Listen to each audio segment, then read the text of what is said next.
Good to be with you today. I'm Pastor Jon. And I'm Pastor Chrishon. And it's good to be with you today. We're doing Ask a Pastor.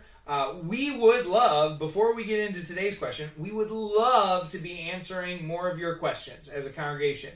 Do you want to know stuff about us personally? Do you want to know about theological details that you want to dig into? Do you want to know about the future of the church or the past of the church or what is going on right now with some area in the church that you're excited about? Let us know what you would like to hear about in these videos. You can comment on this post. Mm-hmm. You can email the church. It's office@hopechurchva.org. You can email the church. You can also just talk to one of us on Sunday, and we'll write down a quick note about something you would like to hear discussed in one of these videos.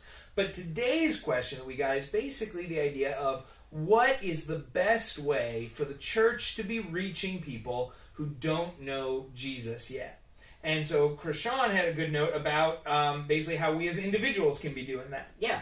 One of the biggest things that we can just do is just be ourselves and be thinking about evangelism and reaching out to people just where we happen to be. You do not have to go out and search people out.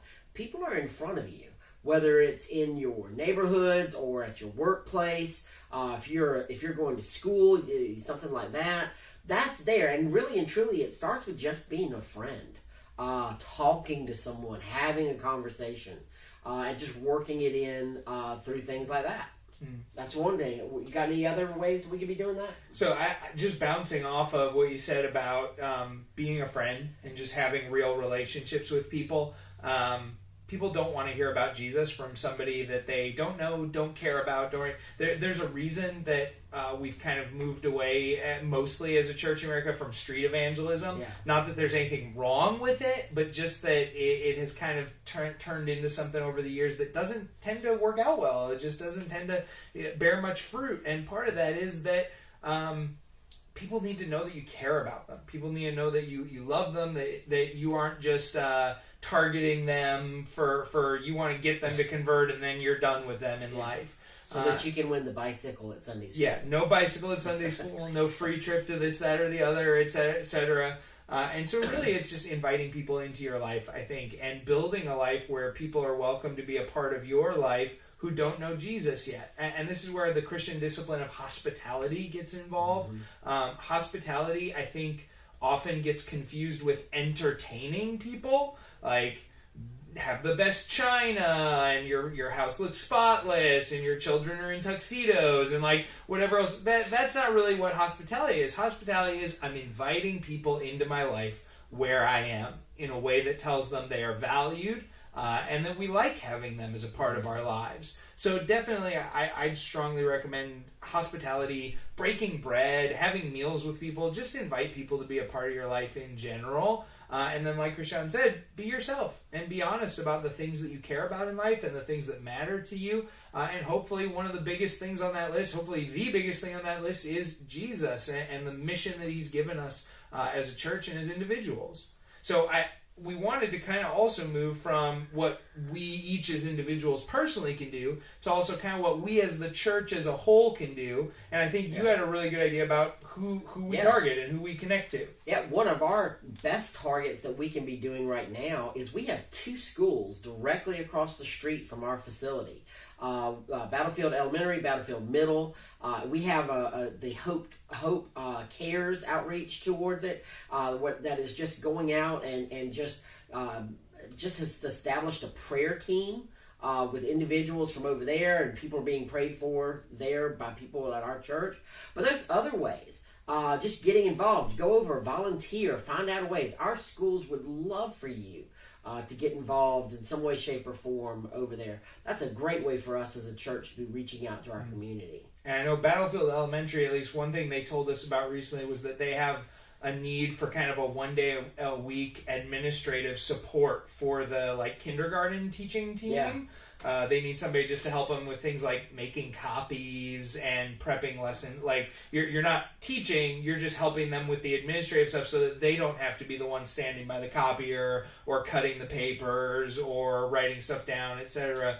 So that's a great way to build relationships with those teachers, the teachers' aides, the other people who are working in the office, to let them know we care about you, we're excited. I would also toss out, we have a lot of apartment complexes in the area. I know we've got one right behind the church. We've got another 4 or 5 blocks that way. We've got a few off in different directions.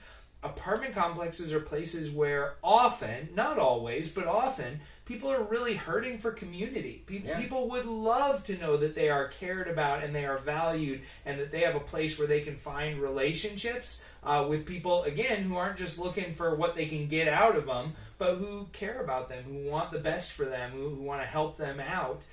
Sarah and I, during seminary, served as basically missionaries to an apartment complex in Charlotte. And one of the things that made me interested in that before we moved down is we were living at an apartment complex in Pennsylvania, and we had one of those Western Pennsylvania snow dumps where we had like 1.5 foot overnight. And so I brushed my car off, I got everything done. It was a Saturday night into Sunday, brushed everything off, got ready, went down to the church, came back. And I was working at the church, so I came back 1:30 in the afternoon, and no other car in the entire apartment complex had even moved. Apartment complexes tend to be extremely unchurched, and it tends to be extremely unchurched, and the folks there are hurting for connection, not just to a church necessarily, but to people who love them, care about them. If you want to help us run barbecues for one of the apartment complexes nearby, if you want to set up a pickup basketball game for kids from one of the apartment complexes out in our parking lot, like, we have the facilities. We would love to help you prep for any kind of like outreach event or love event to take our love as a congregation out to one of those apartment complexes. Yeah. And then kind of uniting those two things together, you had an idea for kind of how we as individuals can connect our church to the context we live in. Yeah, one of the neatest things I ever got to be a part of was when I was in seminary. We had 4 guys from my seminary who had moved into a house in a neighborhood, and they would occasionally just have a big block party. And so they would not only invite people from the seminary, but they would invite their entire neighborhood. And so it was really, really neat because you got to go out and be a part of this, where you had professors from my seminary who were having conversations with guys who were literally like the trash guys, but who happened to live in that neighborhood. All of us have that opportunity. It would be awesome. I'm thinking about doing this in the very near future. We've got a fire pit in our backyard. We're going to call it Meat on a Stick Thursdays. Where we, on the Thursdays where it's clear weather, maybe cold, but we're going to set the fire pit. We're just going to have the fire sticks out there. We're going to tell everybody, bring a hot dog or a bratwurst, whatever. We'll put it over the fire. We'll eat and enjoy. Would love for the church folks here to also get to know my neighbors, and that would just be an awesome part. And you can do that with anybody and anywhere that you happen to live, and you don't have to have a huge setup. And really and truly, it's very simple because you're basically saying to folks, bring your own simple things. So it's not like you have to plan a lot of, food or whatever else.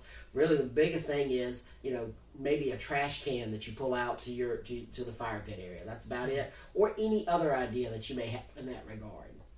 There's all sorts of stuff we can be doing, and whichever of these kind of pricks your heart, says, hey, that's something I should be thinking about.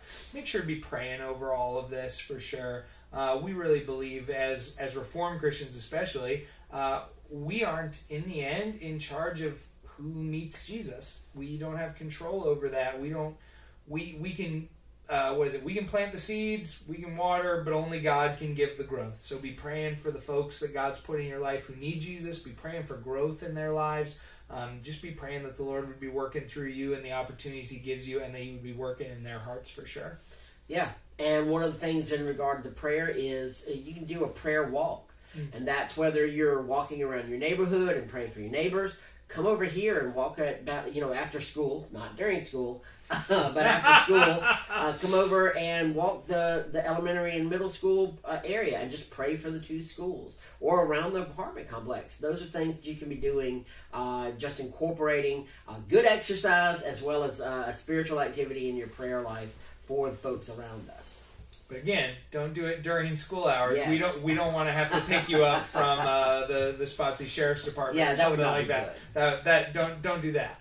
But yeah, it's been good talking to you today. I hope you've gotten some sort of interesting idea for how to do outreach, how to love people, how to connect to people who don't know Jesus, whether it's in your own individual life or something you want to get involved with at the church. we're just praying that this becomes something that more and more is who we are as Christians and as a church, is love for the lost and a desire for them to meet Jesus. Yep. All right. All right. Y'all have a great afternoon. We'll talk to you later. Bye, everybody.